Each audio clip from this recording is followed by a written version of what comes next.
Ini dia Roger Steve guys, yang selalu keren, selalu menakjubkan, dan benar-benar gak pernah mengecewakan guys. Gue jadi baper ya sama dia. Civil War gue dibuat ngeselin banget sama Steve Rogers, tapi sekarang kok gue malah jadi baper ya. Emang di film terakhir dia itu kuat banget guys. Dia berhasil menahan hantaman dari si Thanos. Ini sangat luar biasa banget lah pokoknya. Yo, balik lagi di Orde Urtara, channel yang akan mengulas tentang berbagai kejadian menarik di jagat raya. Tapi sebelum lanjut, jangan lupa tekan tombol loncengnya ya guys, gratis kok, biar kalian gak ketinggalan info seru dan menarik lainnya. Dan kalau gue nggak salah, Steve Rogers juga mampu menangkap senjatanya Black Order yang dilempar oleh Black Order ketika si Captain America comeback. Entah dari mana datangnya, yang jelas kayak di MRT gitu dah, di basement dalam tanah lah pastinya, yang ada kereta apinya kayak gitu. Itu hanya dengan satu tangan guys. Dan bayangkan si Vision yang kelihatannya kuat banget aja dia colok sama senjatanya Black Order itu guys. Dia nggak bisa apa-apa. Boleh ajib salut deh sama Steve Rogers. Dan itulah kemunculan Captain America yang gue rasa scenes-nya keren banget. Ditambah lagi penampilannya yang berewokan dan bajunya udah kusut-kusut gimana gitu. Dan scene yang membuat gue bingung ditambah makin baper dan penasaran, ternyata Captain America mampu mengangkat Mjolnir guys. Pantesan ketika di film Age of Ultron waktu si Thor nantangin teman-temannya untuk mengangkat Mjolnir. Kalau kita masih ingat atau lu lihat aja deh filmnya, buat ngepastikan bahwa si Captain America itu ngangkat sedikit dan Mjolnirnya bergerak guys, dan semuanya kaget, termasuk si Thor juga sedikit terkejut.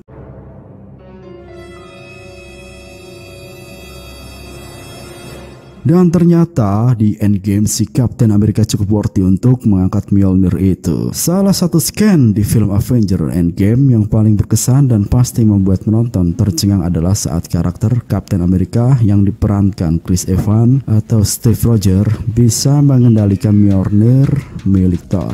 Palu itu digunakan untuk membantu Thor yang saat itu akan dibunuh oleh Thanos. Bahkan tak hanya mampu mengangkat, Steve juga dapat mengeluarkan kekuatan petir Mjolnir dan menggunakan untuk melawan Thanos beserta antek-anteknya. Yang membuat para penggemar Marvel bertanya-tanya bagaimana seorang Captain America mampu mengangkat dan menggunakan kekuatan Mjolnir.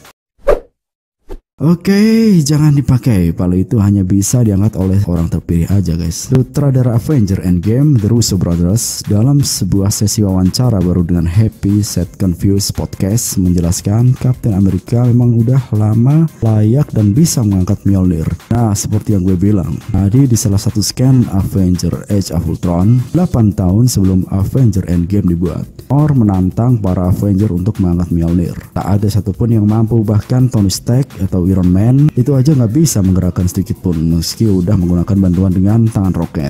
Kala itu cuman Captain America yang bisa menggerakkan sedikit. Thor pun sempat kaget.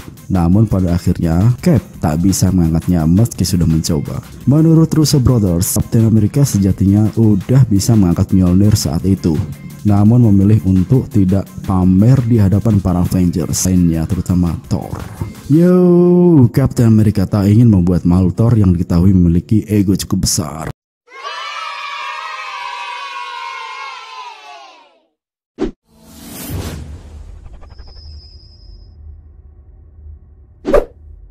Kamu juga bisa melihatnya juga di film pertama Thor 2011. Pemilik asli dari Mjolnir adalah Odin atau ayah si Thor tersebut. Namun ia mewariskan kemampuan tersebut kepada sang buah hati yang memang bakal jadi raja baru untuk menggantikannya. Thor lantas membuat sang ayah marah besar karena tindakan cerobohnya. Ia harus rela diusir dari Asgard ke bumi. Semua kekuatannya pun diambil. Setelahnya, Odin memberikan mantra kepada palu Mjolnir sebelum melemparkannya juga ke bumi. Mantra tersebut berbunyi, siapapun yang memegang palu ini, jika dia layak akan memiliki kekuatan Mjolnir.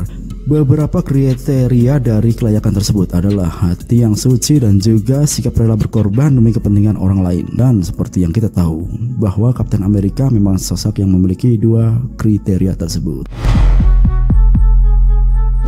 Oke, sedikit tambahan cerita guys. Nah, waktu di Endgame kemarin, Steve Rogers zaman now melakukan perjalanan mundur ke masa-masa ketika New York diserang sama Loki dan pasukan Chitauri. Ternyata Gokulnya Kapten Amerika zaman now ketemu Kapten Amerika zaman dulu dan mereka sempat berbincang satu sama lain dan saling menuduh siapa Loki yang sebenarnya, dan akhirnya mereka berantem guys. Gokil dan seru banget nontonnya. Nah yang gue bingung nih guys, ketika di scene Kapten Amerika zaman now sama Kapten Amerika yang dulu ketemu, jadi kan dia itu si Tesseract-nya diambil lagi sama si Loki guys. Juga ketika si Tony Stark yang pura-pura menjadi anggota SWAT gak sengaja diajar sama Hulk dan kena pintu.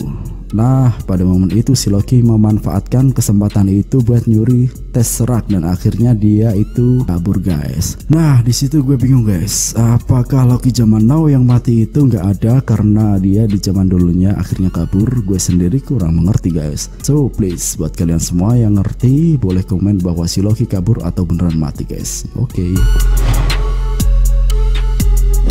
Nah singkat cerita guys, di ending cerita Kapten Amerika dia membawa semua Infinity Stone dengan Mjolnir masuk ke portal untuk mengembalikan semua itu. Tapi anehnya gak balik lagi.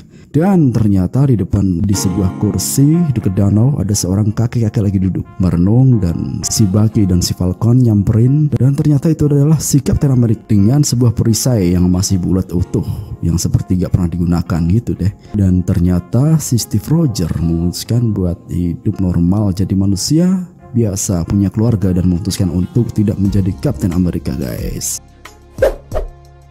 Karena di akhir cerita ada sedikit scenes di mana Steve Rogers muda dia berdansa sama si Peggy di sebuah rumah yang begitu damai, suasananya yang begitu romantis. Nah di sini gue ingat kembali ketika di film Kapten Amerika pertama yang masih jadul banget, yang Steve Rogers masih jadi tentara, masih kurus banget, tapi berhasil menjadi maco banget, kuat banget. Itu karena upaya eksperimen dari pemerintah. Nah kalau kita masih ingat saat itu Steve Rogers dan si Peggy janjian untuk berdansa bersama, tetapi dansa bersama tersebut tidak pernah terjadi soalnya keburu datang Red Skull menyerang, dan Kapten Amerika keburu menjalankan misi untuk melawan Red Skull dan akhirnya berakhir di dalam es. Dan saat itu Kapten Amerika pingsan, lalu dari sekian lama juga Peggy pun menua. Nah ternyata di ending Endgame itu Steve Rogers memilih mengulang lagi masa lalunya dan memilih pergi berdansa bersama Peggy, melatih sukma Peggy Carter maksudnya, dan menjalani hidup normal sebagai manusia biasa. So like, share jika kamu suka dengan video ini, dan tinggalkan komentar di bawah ya kalau mungkin ada detail penting yang gue lewatkan di video kali ini. So goodbye.